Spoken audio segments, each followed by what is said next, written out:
Hey, Mike here. I just wanted to let you know that you can listen to Dark Poutine early and ad-free on Amazon Music, included with Prime.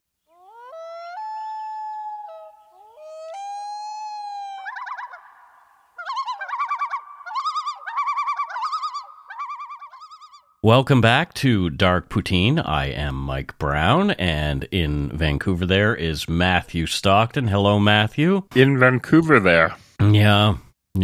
You are sounding much better than you were last week. Yeah, I'm about 75% better. So the initial stuff was really rough, and then I'm still coughing and stuffed up and all that kind of stuff. So, and here it is 10 days later. So, oh boy. Well, you're on the mend. So, as we approach Remembrance Day, I'm glad we don't have to just remember you, and you're getting better. Right. I feel good about that, for sure.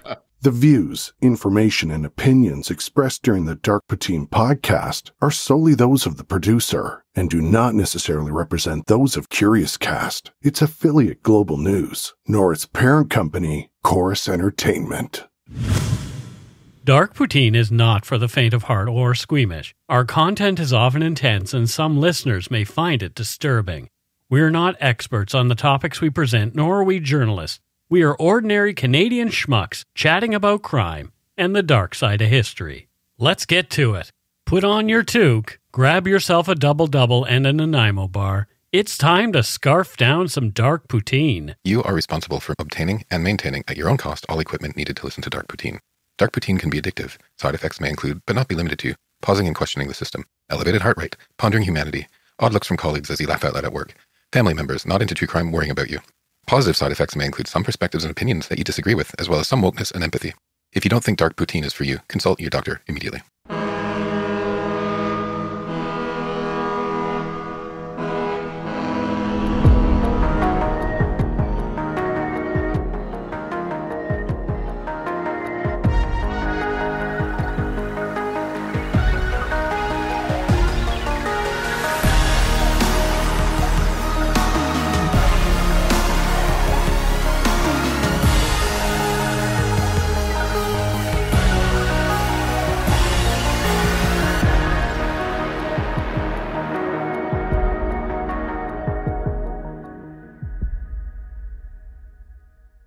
In the annals of military history, few figures stand out as singularly remarkable as does Léo Major, a French-Canadian soldier whose audacious feats in World War II and the Korean War etched his name into the pantheon of military legends.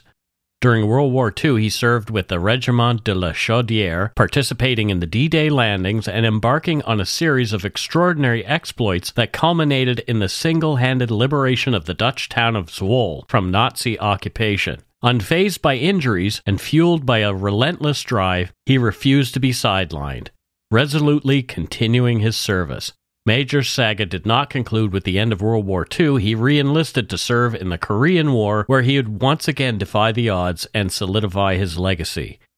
His story is a captivating tale of bravery, resilience, and a steadfast commitment to justice, offering an inspiring testament to the power of individual courage in the face of overwhelming adversity. Some have called him Quebec's Rambo. He is the only Canadian to have received the Distinguished Conduct Medal, DCM, twice for his actions in 2 different wars. This is Dark Poutine episode 292, Remembrance Day 2023, The One-Eyed Ghost, Léo Major.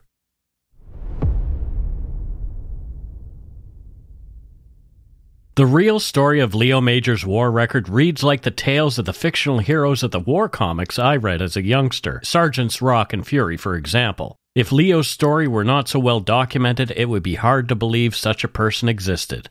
But he did. Léo Major, considered one of Canada's greatest heroes, was born to French-Canadian parents in Bedford, Massachusetts on January 23, 1921, during what the local newspaper headlines declared the worst snowstorm of the century. His father was a worker for the Canadian National Railways, temporarily assigned to work on an exchange program with the American Railroad Company. The project was completed when Leo was a year old, and his family moved back to the Montreal area, and this is where young Leo was raised. Have you ever noticed that whenever you read about Canadian history back then, around the 1920s and a bit earlier, it's always about trains? Well, yeah, it's like from the mid-1800s on. It's like Canadian history is, forget everything else, let's talk about trains. Yeah, it's interesting and how sort of unimportant trains have become in Canada over the years, how we don't travel by train like we used to, and that kind of thing. I was talking to 2 German tourists on the ferry a number of months ago, and they said, yeah, we thought we'd take the train. And I'm like, yeah, no. And Yeah. they're like, yeah.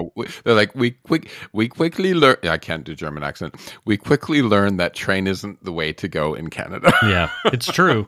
I wish it was, because I like traveling by train. I traveled by train when I was in the UK. I loved it. We need a hyper train from coast to coast. Either that or at least one down to like San Francisco. Well, that's going to happen soon, apparently. But anyway, Leo grew up in a family where his father was often away for long weeks working on the construction of those railways. Over the years, the young boy was joined by a dozen brothers and sisters. Oh my goodness. One can imagine the difficulties encountered by his mother raising these 13 children in an environment where the Great Depression had depreciated the standard of living. Daily life then became a constant struggle. Leo's father was violent when he came home, and his mother was overwhelmed with caring for her large family, so leaving home was a positive change in Leo's life trajectory. It was at 14 years old that Leo decided to leave the family home and live with his aunt, also a resident of Montreal. Shortly thereafter, he began a life of labor, working for a couple of farmers. Over the next few years, scrappy Léo Major did what was required to get by in working-class Montreal. In a Canadian economy slowly recovering from the devastating effects of the severe depression of Leo was hired as a construction worker at the Central Station, which was erected on the old station site near downtown. It was a very tough job, requiring heavy lifting, dangerous objects, and enduring 9 to 10-hour work shifts daily, 6 days a week. Not sparing any effort, Leo would earn the admiration of his foreman, who quickly noticed the young man's penchant for difficult and dangerous missions. He thus inherited the perilous task of blasting holes in the rock to consolidate the piles that were to support the walls and floors of the building. So Leo was kind of born for this. You know, Leo, our friend Leo, may have had a genetic predisposition for his attraction to danger. Yeah. Did you know that some people's thrill-seeking tendencies can actually be linked to genetics? Really? I guess there's this study it's quite renowned called the Minnesota Twin Study. It began in the 70s, and I think it's still going on now. Yeah. They're the first to figure this out, and they discovered that identical twins who share all the same genes are more likely to exhibit similar levels of thrill-seeking behavior compared to fraternal twins that only share about half the genes, which suggests that actually thrill-seeking or like attraction to danger has a genetic component. And they eventually, other scientists started looking into it, and they think that it's essentially an overactive dopamine D4 receptor gene. Okay. Yeah. So if you think about it, right, if you have an overactive like receptor for dopamine, right, it's like you want more dopamine. You might be a psychopath as well. Or you might be Leo and a hero. Yeah. Right? Yeah. As war broke out in Europe and Canada was drawn into the conflict as part of the British Commonwealth, at 19, Leo enlisted in the Canadian Armed Forces, hoping to make his father proud. He joined the storied Régiment de la Chaudière, which had been reactivated on the 1st of September 1939, the day Germany invaded Poland. The regiment's badge is 2 cross-silver machine guns, muzzles pointed upward, topped by a beaver. On top of that is a golden fleur-de-lis. A scroll at the bottom is inscribed Air Perennius between the 2 silver maple leaves. The maple leaves and the beaver represent service to Canada. The fleur-de-lis is an emblem of the province of Quebec. The Vickers guns are of the type used by the regiment when it was reclassified as machine gun regiment in 1936. Air Perennius, more lasting than bronze, is the regiment's motto. What would air perennium mean then? I don't... You and your perennium. Always with the taint. I've sat in a locked room with you. I think you need to air your perineum every once in a while. I definitely do. The regiment's marching song is Sambre et Meuse, The Longest Day. Before World War II, the regiment was given the honorary distinction Defense of Canada for its service during the War of 1812, and still active more recently from 2002 to 2014, Le Régiment de la Chaudière reinforced the CAF units deployed to Afghanistan. So the first year of Léo Major's military life took place in New Brunswick, where he began training with others from his regiment. Leo's regiment boarded the Strathmore liner in the port of Halifax in late 1940. After encountering icebergs and extremely cold, windy weather, they arrived in the port of Glasgow on the River Clyde in early 1941. His training began right away. Upon arriving in the United Kingdom, the young Canadians experienced a culture shock as the language, customs, and traditions were very different from what they were used to at home. Yeah, they landed in Glasgow. That would be a culture shock even for the rest of us Brits. Right? Yeah. I think with the Glaswegian accent and deep fried Mars bars, he would have had a little bit of a culture shock. Well, I was listening to or watching a video on Facebook where somebody was asking Glaswegians to say certain sentences, and it was like, oh my goodness gracious, they did not sound like they were speaking English at all. I couldn't make it out. There was a guy who I used to know who was a mutual friend with some other friends, and every time the guy spoke, it was just like, what on earth is he talking about? What? And he would go on, and people would just sit there like blank-faced. It's such an amazing accent. It really is. My grandmother was from Glasgow, so. My grandfather was from Ayr. Oh, there you go. Yeah. We're probably related. No. I sounded like the maid in... what cartoon is that? No. I don't know. No. The Canadian military's time in England during World War II was a crucial phase as soldiers underwent rigorous and comprehensive training to prepare for the monumental invasion of Normandy, a campaign that would prove pivotal to Allied victory. Amidst the rolling hills and varied terrain of the British countryside, Canadian troops engaged in extensive exercises designed to simulate the challenging conditions they would face on the beaches of Normandy and the battlefields of Western Europe. Training lasted from dawn till dusk 6 days a week, 50 weeks a year for over 3.5 years. They became physically and mentally sharp and resilient as the war continued at sea, in the air, and in the African desert, gradually gaining ground superiority while the list of casualties lengthened daily. The training regimen was diverse and intense, covering a broad spectrum of military skills and tactics. Soldiers were drilled in amphibious assault techniques, learning to navigate the treacherous waters and storm the beaches under simulated enemy fire. Live fire exercises were a routine part of the training, providing troops with realistic combat experience and helping to hone their marksmanship and battlefield awareness. Coordination with other Allied forces was a critical component of the preparation, as the success of the Normandy invasion depended on seamless collaboration between units from different countries. Canadian soldiers practiced joint operations with British and American forces, synchronizing their movements and strategies to ensure a united front against the enemy. Navigating the heavily fortified terrain of the French coastline was a major focus of the training. Soldiers were taught to identify, avoid, and disarm German mines and other explosive devices. They learned to use their surroundings to their advantage, utilizing the natural cover for protection and mastering the art of camouflage.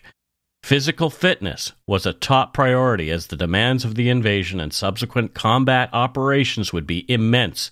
The soldiers underwent rigorous physical training to build their strength, endurance, and agility.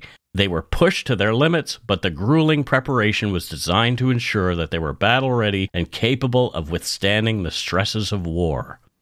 I've been trying to exercise, and at this point, I think this is what it's going to take to get me into shape. So someone yelling at you, live fire, and all this kind of thing. Yeah, I'm not going to lose weight unless there's live fire at this point, Mike. Well, there's no wonder that there was success when Normandy happened, when D-Day happened, because If you think about it, they were training for 3.5 years. Some of these guys, the initial ones sent over, were training for that entire time. Yeah, it's incredible. Yeah. The training also forged strong bonds of camaraderie and brotherhood among the soldiers. Living and training together in close quarters, they developed a deep sense of unity and mutual trust. This esprit de corps would be crucial in the heat of battle, as soldiers relied on one another to face the challenges and dangers of combat. Canadian military leadership was acutely aware of the immense responsibility on their shoulders, and they worked diligently to prepare their troops for the trials ahead. They instilled in the soldiers a sense of duty and purpose, emphasizing the importance of their mission and the role they would play in liberating Europe from Nazi occupation. As the days ticked down to D-Day, the training intensity increased. The soldiers were pushed to their physical and mental limits, but the rigorous preparation ensured they were ready for the monumental task ahead. When the time came to embark on the invasion of Normandy, the Canadian forces were well prepared, resilient, and united, ready to play their part in the historic assault that would turn the tide of World War II. This period of intense training in England was more than just military exercise. It was a crucible that forged the Canadian soldiers into a formidable fighting force, ready to face battle challenges and contribute to the Allied victory in Europe.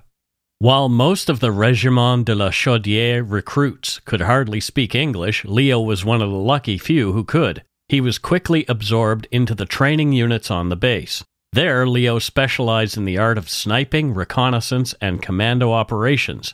However, in his free time, he chose boxing as a hobby under the guidance of an excellent instructor. Since all three specialized courses were a strict regimen of theory and practical work, Leo did not have time to drink or chase women as most of his fellow comrades did. During his training, Leo befriended Willie Arsenault, a French-Canadian from Montreal, who was also trained in the same league as Leo. Eventually, the two men became inseparable and later fought side by side on the bloody battlefields of Europe. As May 1944 came to a close, the Allies had gathered a massive fleet and an extensive number of troops poised to invade Nazi-occupied France in an operation dubbed Operation Overlord. In mid-May 1944, Leo's regiment was getting ready to become operational for transfer to the south coast of England, where more than 200,000 men from the Allied troops were gathering in preparation for the largest military amphibious operation the world had ever known. 2 weeks before June 6, 1944, the troops were placed in isolation, all leaves were cancelled, letters to loved ones were heavily censored, and telephones were disconnected. Brochures for soldiers were posted in barracks with slogans such as, "While you sip, let nothing slip," and other similar phrases. This formidable invasion force comprised 2 British and 2 American divisions, along with a 3rd Canadian Division and 2nd Armoured Brigade under the leadership of Major General R.F.L. Keller. British General Bernard Montgomery commanded all 5 divisions.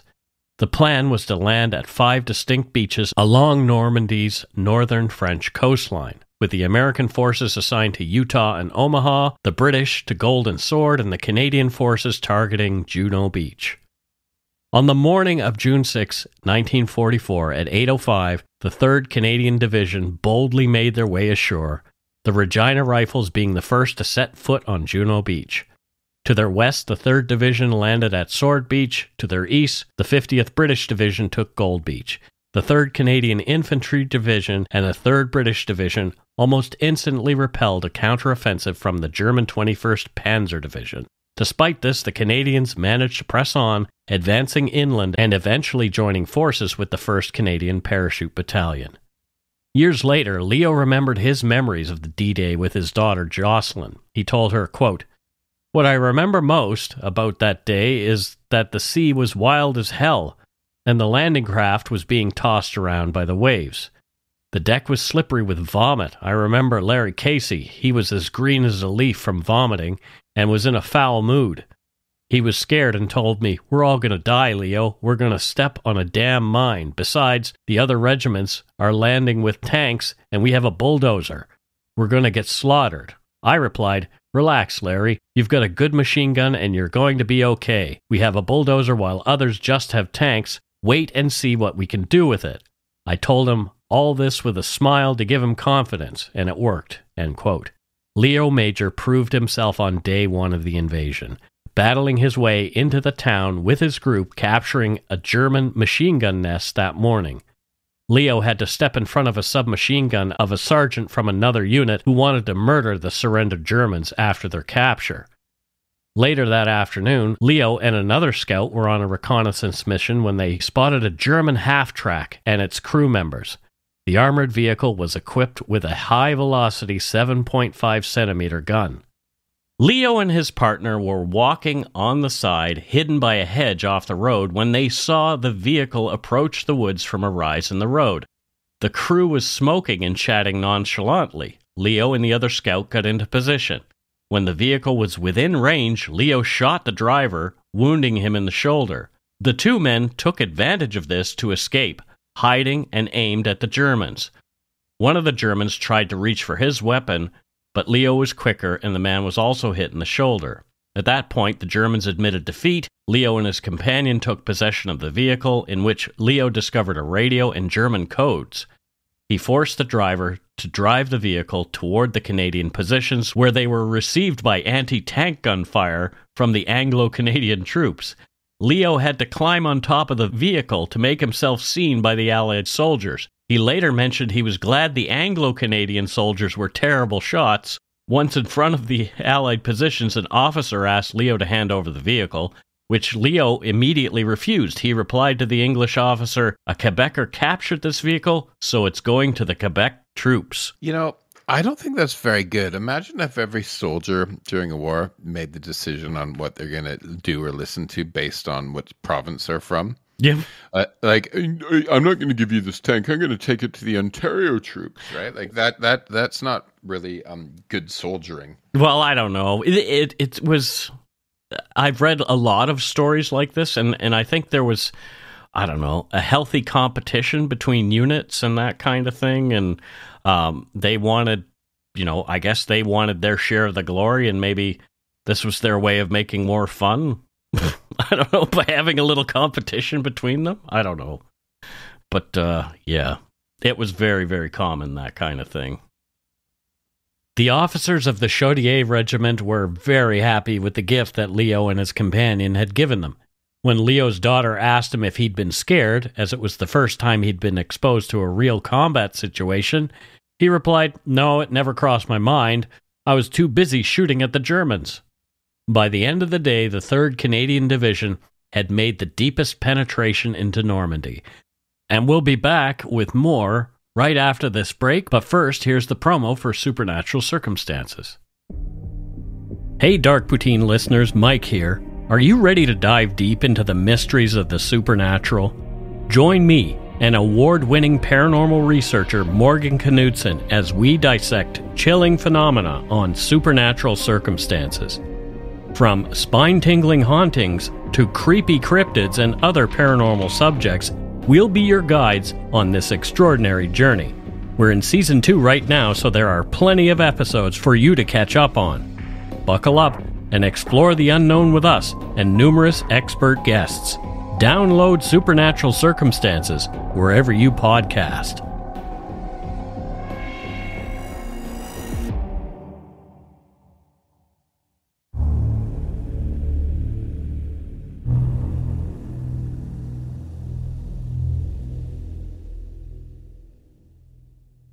And we are back. Matthew, thoughts so far? I'm wondering why I've never heard of Léo before. Right. It's so often in popular culture we get American stories via Hollywood, but for the Canadian stories, you kind of have to seems to me anyway. For me, I have to sort of find them or uncover them. Right? Yeah, you got to dig for them. Yeah, and Canada, of course, with its connection to the UK, with part of the Commonwealth, had entered both World War I and II much sooner than the USA. And I'm sure there's a lot of heroic stories to be told. And I think maybe it's just because A, we don't have like the Hollywood machine, and B, I think Canada also tends to be a little slightly less jingoistic about war and culture and media. Yeah. And it could be because this guy's French. Yep, I think so too. I think that Right. his heritage played a big part because from what I read, in Quebec, he's well known, of course. Right. He's also obviously well known in Holland, where that we'll get into in a bit. But it's really fascinating how somebody who did so many great things, essentially you never hear about him. Sure, they made a stamp for him and all that kind of stuff. But Canadians, I don't know, we don't tend to beat our chests about things like this, maybe. We made the Canada arm. Yeah, right. 2 days after D-Day, Leo and 4 other Canadians were ordered to undertake reconnaissance mission toward the enemy lines near the city of Caen, where they encountered a German patrol consisting of 5 elite Hitlerjugend soldiers. In a life-or-death moment, Leo and his comrades fired first, killing all of them. However, one of the soldiers, mortally wounded, managed to throw a phosphorus grenade near Leo. It exploded, covering his face with mud and debris, and also burning part of his face, and partially blinding his left eye. Leo went to a mobile field hospital for treatment. The medic told him he had to be sent back to England, but Leo, feeling the action was starting, insisted on staying, convincing the medic that his right eye, which he used for aiming, was perfect. He returned to his unit with a bandage that he said made him look like a pirate, and he'd wear an eye patch for the next year. You know, it's incredible. He was like, hey, don't worry about it. It wasn't my good eye anyway. Right? I mean, I think a lot of people, and probably me, actually, I don't know, would jump at the chance of getting out of the war and going back home. Well, I think, because there was a lot of pride around being able to fight for your country at the time, and they were aware, sort of, what they were fighting for and against. That's true. So, That's true. If I was fighting the Nazis, I'd probably be gung-ho, but I wouldn't be willing to lay my life on the line for oil companies. or right? a bunch of Care Bears or something. I don't know. Yeah. Yeah. Bunch of Care Bears. Where does that come from? I don't know. You just made that crap up. I did. Amid intensifying battles across northern France and Belgium in late 1944, the Allies progressed unstoppably, marking their first entry into the Netherlands. Meanwhile, Marshal Montgomery launched the ambitious Market Garden operation to seize key bridges, which faced immediate issues and ended in a failed retreat, though it did liberate significant regions. Almost concurrently, the Battle of the Scheldt in southwest Holland became imperative to alleviate the stretched supply lines and secure the Antwerp port for further Allied attacks.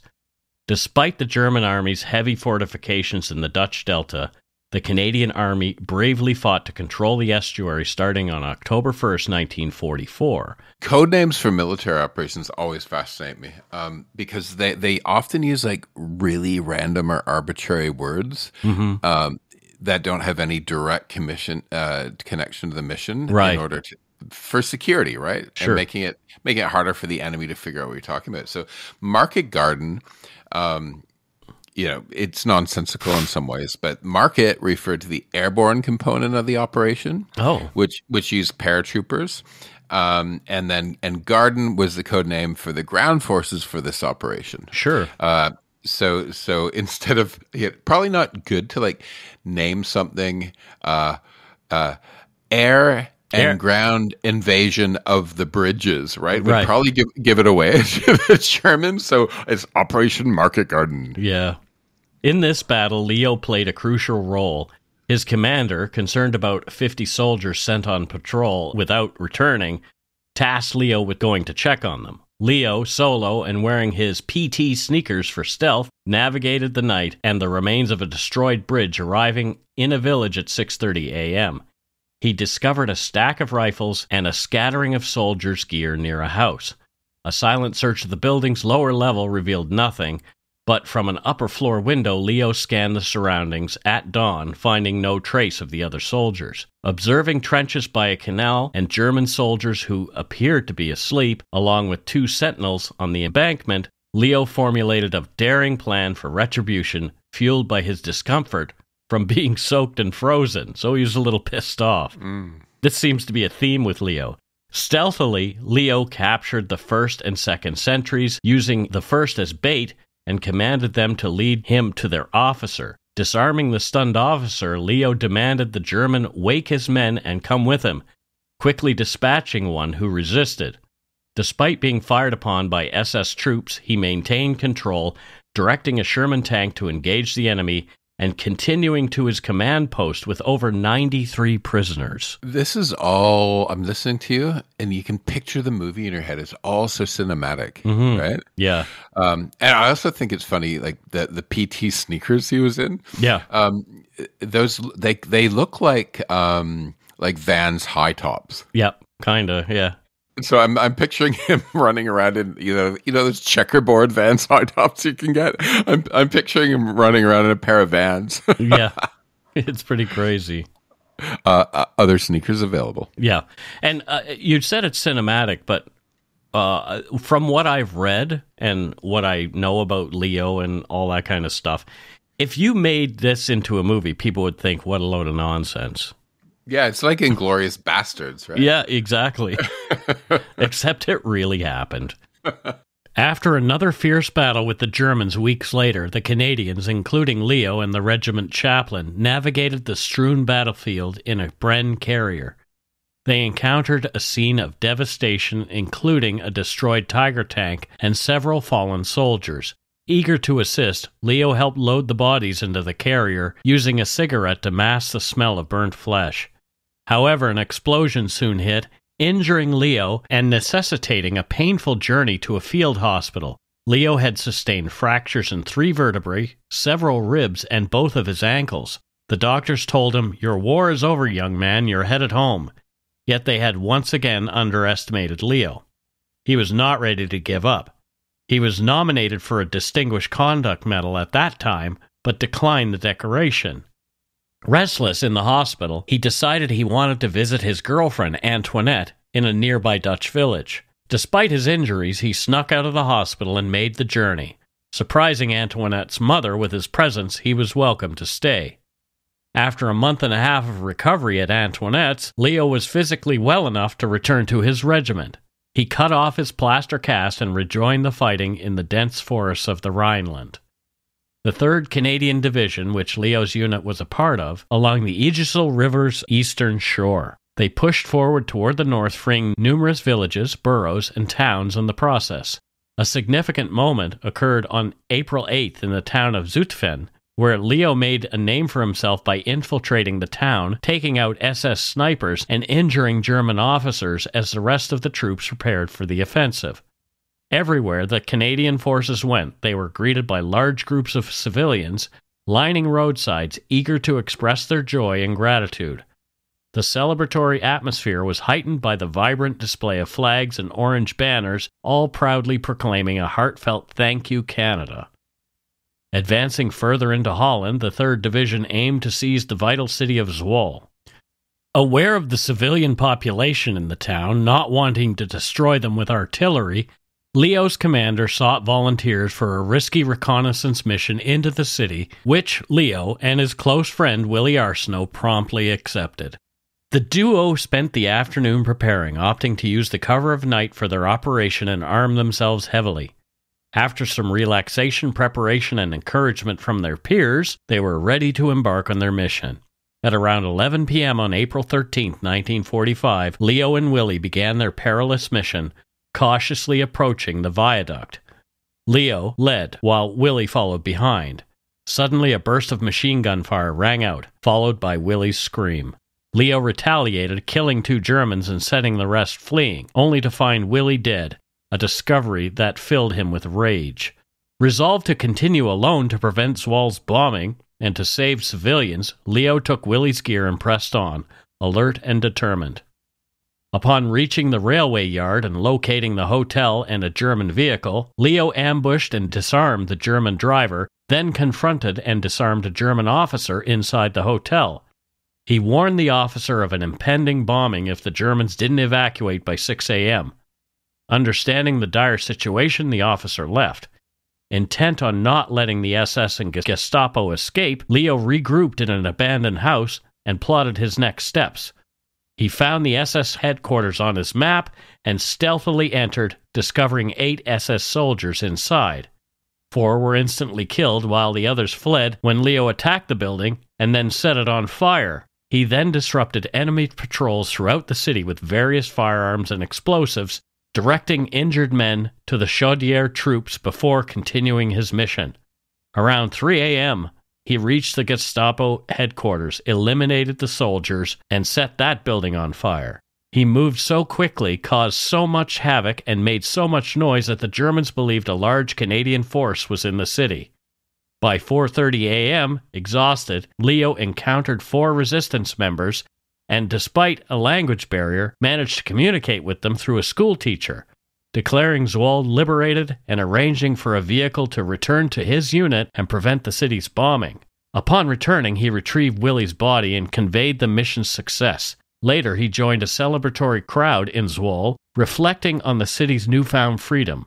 Léo had single-handedly liberated an entire town of 50,000 people. Léo, recognized by his eye patch, was celebrated by locals and taken to meet the mayor in a royal-like procession. Simultaneously, he was invited to a week's holiday with a local family. Despite his haunting memories, Léo joined the city's liberation celebrations. Léo Major was awarded the Distinguished Conduct Medal for liberating Zwolle. His citation reads in part, quote, "The gallant conduct of this soldier, his personal initiative, his dauntless courage, and entire disregard for personal safety was an inspiration to all. His gallant action was instrumental in enabling the mopping up on April 14th to be done without a shot being fired." End quote. After returning home to Canada in August 1945, Léo found no celebrations awaiting him and faced a cold reception at his parents' house, learning that they had sold his clothes, expecting him not to return. He pursued work as an apprentice plumber, quickly establishing financial independence.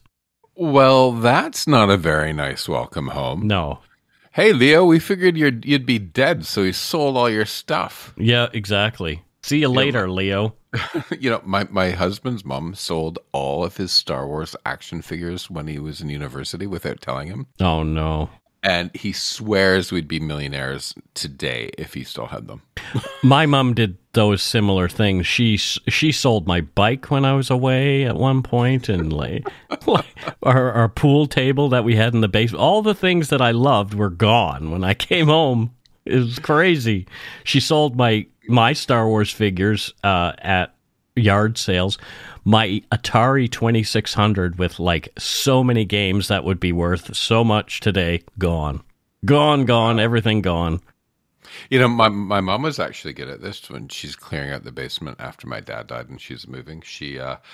I guess I had a whole bunch of vinyl and she asked if I wanted it or what she should do. So I ended up just letting people know on Facebook, and a lot of old friends went and got the old albums. Wow, that's kind of cool. In 1951, a fellow veteran introduced Léo to his sister Pauline. Léo remained modest about his achievements, and when questioned about his Distinguished Conduct Medal, he downplayed it, preserving his humble, reserved nature. The two were married. In the late spring of 1951, Léo Major was back in action in Korea, recognized for his abilities and placed in the Scout and Sniper Platoon, a group of tough, endurance-driven individualists. While truce talks with the communists dragged on without resolution, ground forces sought advantageous positions. In mid-November, Major's unit was tasked with holding a strategic position which was directly in the path of a determined Chinese assault aiming to seize terrain before a potential truce. As they settled in, the Chinese launched a massive artillery attack on November 22nd, intensifying their efforts the next day. Despite being practically surrounded, D Company held their ground even after losing Hill 355 and facing attacks from all directions. Lieutenant Colonel Dextrays, refusing to give up any ground, deployed an assault group led by Léo Major to counterattack. Major's group, armed and stealthy, reclaimed their objective but faced a Chinese counterattack.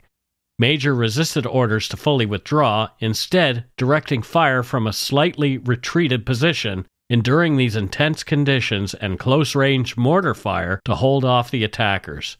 Major's audacious leadership and Dextrays' unwavering stance epitomized the resilience and grit of Leo's unit during this critical confrontation in Korea. Léo Major was again rewarded the Distinguished Conduct Medal for the second time in his life. His citation described his actions in part. Quote, "So expertly did he direct the fire of supporting mortars and artillery that the platoon was able to repulse 4 separate enemy attacks. Running from one point of danger to another under heavy small arms fire from his flank, he directed the fire of his men, encouraging them to hold firm against overwhelming odds. By dawn, Major's force had withdrawn 200 yards to the east, reporting that nothing is left there to occupy, not a bunker or a slit trench."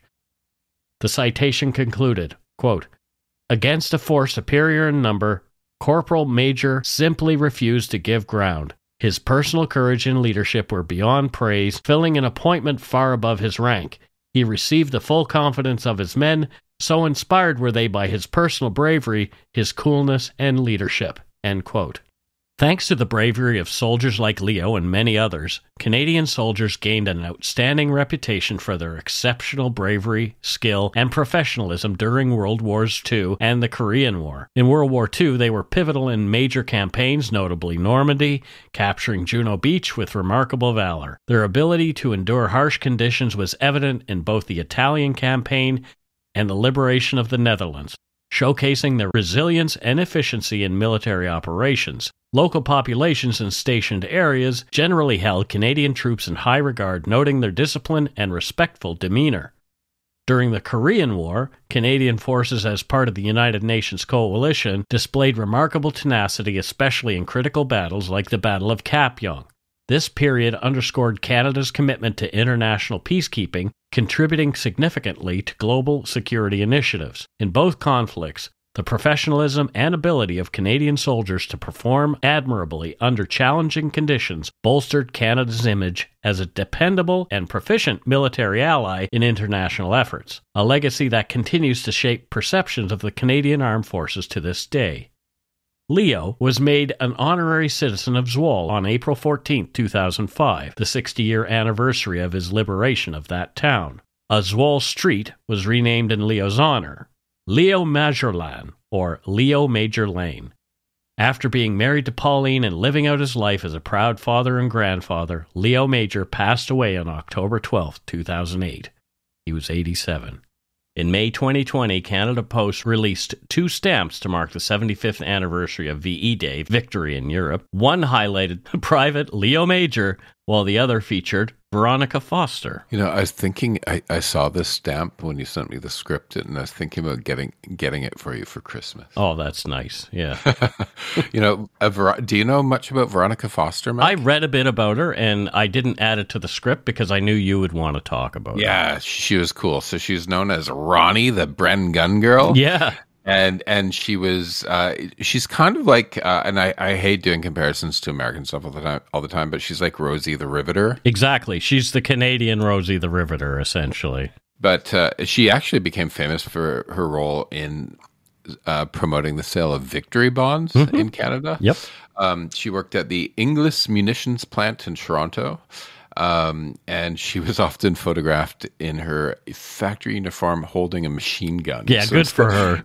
Instead of holding a wrench, like the Canadian gal's holding a machine gun, right? And she actually became a symbol of Canadian women's contribution to the war effort on the home front. And yeah, I actually want to get some of these stamps. They're really cool. Yeah, I don't collect stamps. I've known people who collected stamps, but there's a lot of history you can learn about a stamp. Like you would see this Léo Major stamp and think, well, here's a guy wearing an eye patch. Let's look into what this guy was all about. He's like holding up a tulip and wearing an eye patch, and you think, oh, well, he looks like a very nice person. I'm sure he was a very, easygoing guy and didn't do anything special in the war. Well, he did a lot. He took an entire town all by himself. So I have a book of Leonard Cohen stamps in front of me right here. Oh, that's cool. Yeah. And that's it for Dark Poutine episode 292, Remembrance Day 2023, The One-Eyed Ghost, Léo Major. Thank you for this episode, Mike. It was fun learning about this guy. Yeah.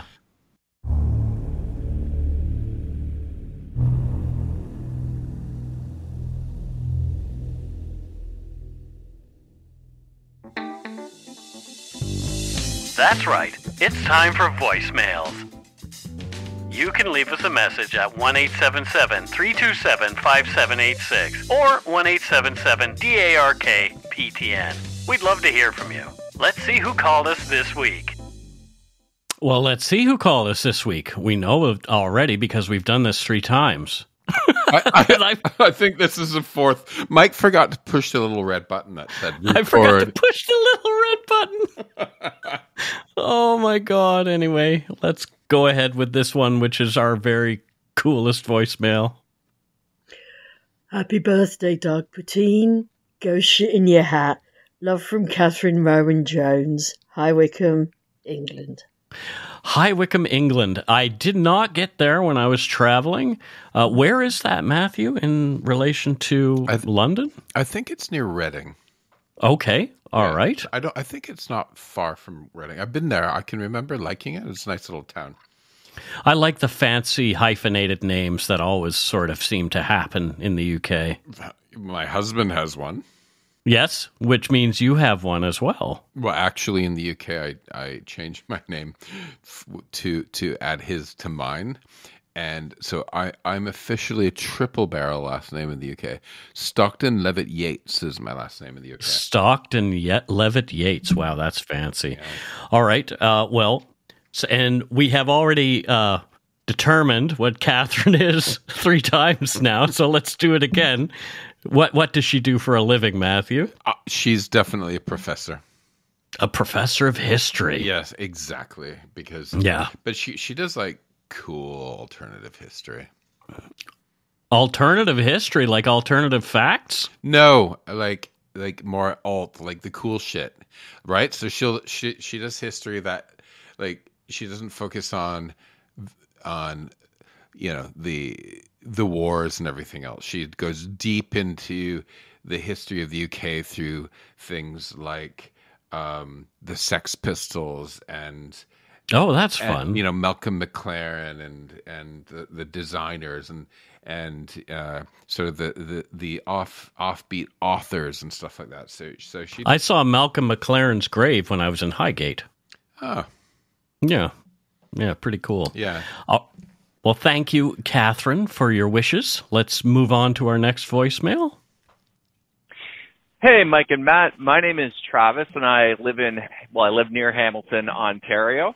I'm a truck driver, and I just want to congratulate you guys on your 6-year anniversary of Dark Poutine. Like I said, I'm a truck driver, so I spend a lot of time alone listening to podcasts, and you guys are my Tuesday podcast. So I look forward to every Tuesday when I get to listen to you guys. Another really cool thing is living in southern Ontario. It's nice to hear so many stories of what's actually happened around here. You kind of hear the lore, but it's kind of nice to hear your take on things.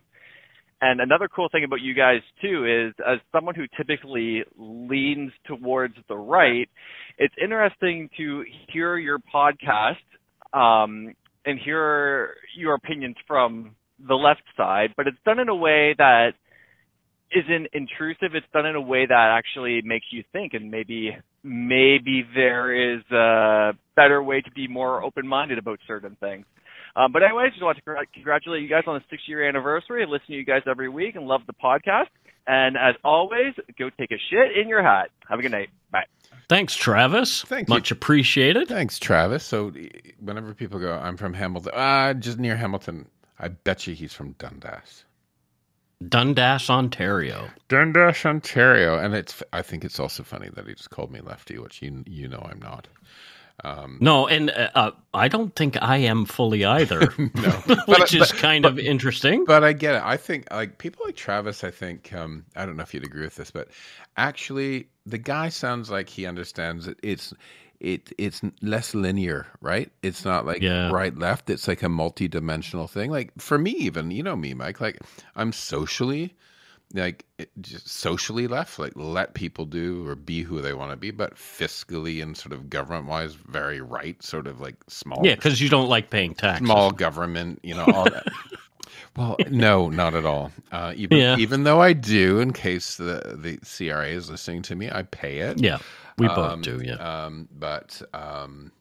Yeah, no. So, and I think that's great. Somebody sort of who identifies more right leaning, but and I love that people can have these sorts of like this way more grown up than we get you get Mike, you get sometimes we get hate mail and somebody like firmly. I get some really crappy hate mail, and people are just like really right, like firmly dumb. putting their feet on the ground of something because they're parroting all the crap that they hear in the media.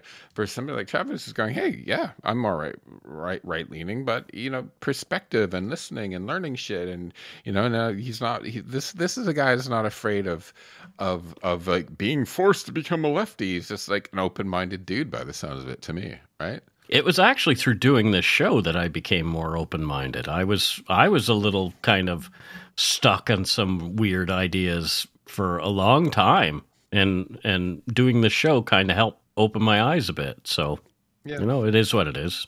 Yeah. Let's move on. Okay, amazing.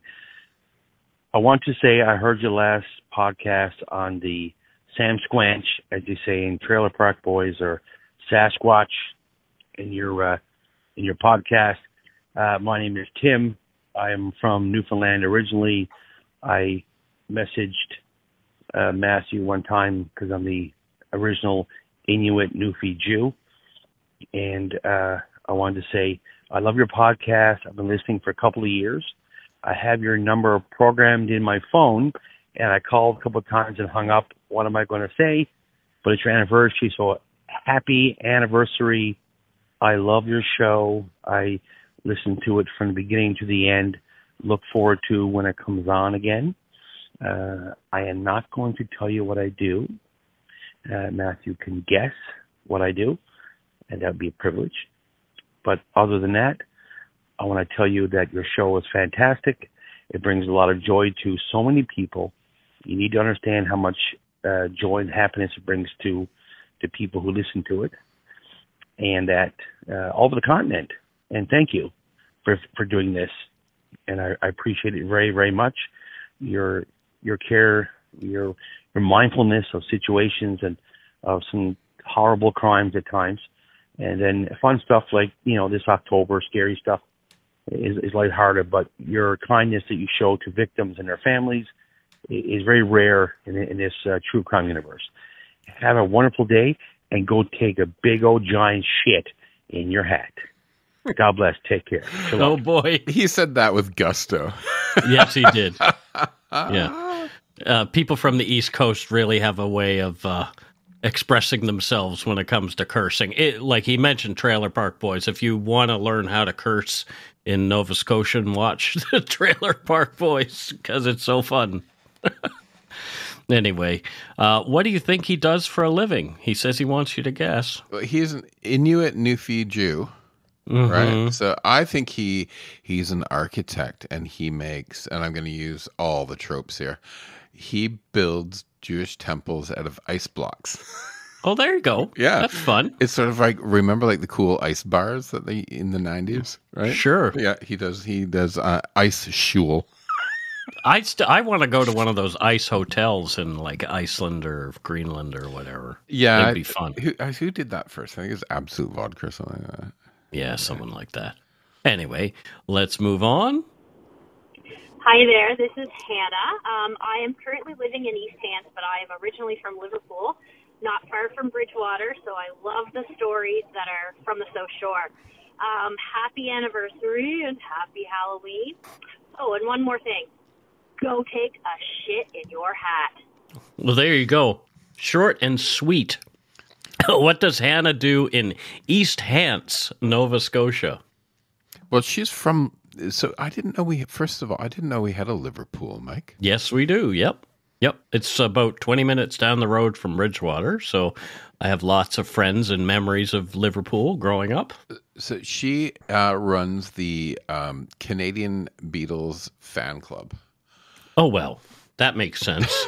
They're from Liverpool, aren't they? Liverpool, England, yes. Okay. My name is John, and I play the guitar. Now do that with a Liverpool Canada accent. My name's John, and I play the guitar. Oh, boy. Love it. Yep. Down there. Anyway, great stuff. So thank you very much, Hannah. And we've got one more. Hi, Mike and Matthew. This is Madison from Toronto, wishing you both a happy anniversary and a very spooky and happy Halloween. I've been listening to the show every week since the beginning, and I just want to say thank you so much for sharing interesting and well-researched stories with empathy, intelligence, and humor each episode. I've been honored to create artwork for the show's merch, which to this day is still one of my proudest accomplishments. Thank you so, so much for that opportunity. And I also met Mike in person way back in the day at a podcast event in Toronto in 2018, which was awesome. I'm looking forward to hearing/seeing what happens next for the podcast this upcoming year. Congrats again, and go shit in your hat, Madison. Thank you so much, Madison. Good to hear your voice again. Yes, I remember Madison well, and you can still get her merch on the Dark Poutine Threadless store. It's called the Madison Edit, I think. I can't remember exactly, but it's a illustration of a knife stabbing some poutine. It's really, really fun. So, go have a look at our Threadless store. If you go to darkpoutine.com, you can get to the store pretty quickly. Madison sounds like she's an OG listener. She is definitely an OG. Like she said, she listened from the beginning, and that podcast meetup was when I drove across Canada, and I met all those different podcasters from different Canadian shows, and they brought me up on stage, and that was the day that I met the person from Chorus who helped us start to monetize our show. So much appreciated, and I have very good memories of that show. It so sounds like it was a bit like your coming out party. A little bit. A little bit. So anyway, thank you, Madison. And let's move on. That's it for this week's voicemails. Again, you can leave us one at 1-877-327-5786 or 1-877-DARK-PTN. We'd love to hear from you, even if it is just to say hi and to tell us to go shit in our hats. If you're stumped for what to chat with us about, a quick story is welcome. Alrighty, we do have a patron this week, and it is Beck Bain. And she is from Matthew's stomping grounds, London, Ontario. Dun, dun, dun, dun. And so what does Beck do there in London, Matthew? Beck Bain sounds like a great sort of stage name. Mm-hmm. So I think Beck Bain is an actor. Is an actor? Yes. Oh, wow. Yeah. Beck. I think Beck acts in the Grand Theatre in London under the Perineum Arch. Under the Perineum Arch? Oh, no. Anyway, thank you so much, Beck, and thank you to all our other patrons and Donut Money donors. Thanks, much Beck. appreciated. Yes. Thanks to all our patrons and Donut Money donors, past and present, for your generosity. It helps to keep the show going. You can become a patron of Dark Poutine at patreon.com/darkpoutine. For a one-time donation, you can send us donut money via PayPal using our email address, darkpoutinepodcast@gmail.com. If you don't already subscribe to the show, it would mean a lot if you did. You can easily find Dark Poutine on Apple Podcasts, Spotify, or wherever you listen to your favorite shows. If you haven't gotten yours yet, my book, Murder, Madness, and Mayhem, is available to order via a link on the Dark Poutine website. And speaking of darkpoutine.com, please check it out for show notes and other cool stuff. We'd appreciate it if you took the time to give Dark Poutine a like or a follow on Facebook and Instagram. Most importantly, thank you for listening, and tell your friends about us. Word of mouth is a powerful thing. So that's it for our annual Remembrance Day show. So, until next time, don't forget to be a good egg and not a bad apple. Goodbye, y'all. Goodbye.